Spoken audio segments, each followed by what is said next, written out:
Soaring over concrete and rooftops, the bald eagles nesting in Philadelphia this year may provide the best evidence of all that America's bird is back. It's the first time in 200 years there are real Philadelphia eagles. There are urban eagles, too, in Rock Island, Illinois, at home among the bridges over the Mississippi. In the 1960s, there were only a few hundred bald eagles left. Now they are found across the country. Eagles today are doing very well. They've always been doing well up in Alaska and Canada. In the lower 48 states, we're now up to, I think, approaching 10,000 breeding pairs. And most states now have bald eagles, and the populations are still increasing. So I think the eagles in the U.S. have a pretty good outlook in the future.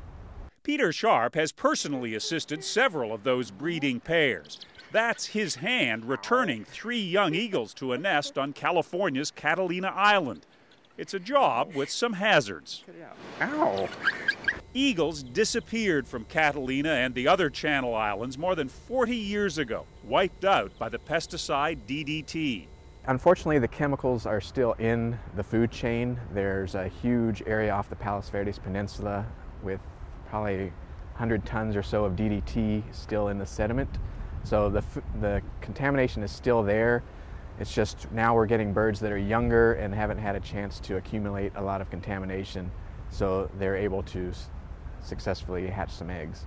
Efforts to reestablish them in the islands began at the San Francisco Zoo, where John Aikens has run one of the nation's largest captive breeding programs. Oh, yeah, he is. Hello there. She says, don't get too close.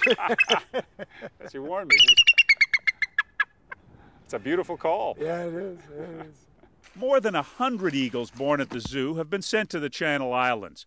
The breeding program has been so successful, you're closing it down. Yeah, exactly. And in fact, it's a bit of a celebration for us. It's over 30 years, or almost 30 years, we've been at this. And now you're seeing them hatch in the wild. That's right. The very birds that I saw as eggs are now on the Channel Islands raising their own chicks. On camera, actually, many of them. You can go on websites. It's a modern world, too. I think that's changed since the beginning of this program. And so, yeah, it's gratifying. I can look up those birds that I remember raising and watch them raise their own chicks. So you feel like a grandfather? Yeah, kind of, yeah. Very much so. But the lingering effects of DDT can still make the eagle's eggs fragile and unlikely to hatch. So they're collected from the nests and carefully nurtured in incubators. When the young eagles hatch, a bumper crop of 7 this year, they are hand-raised for a few weeks until they're ready to go back home. But this year on Catalina, for the first time, eagles hatched with no human intervention. Across the country, the eagle's story is much the same. They still need us to care, but it looks like they're ready to make it on their own. I really wasn't sure I was ever going to see naturally hatching chicks in nests during my lifetime.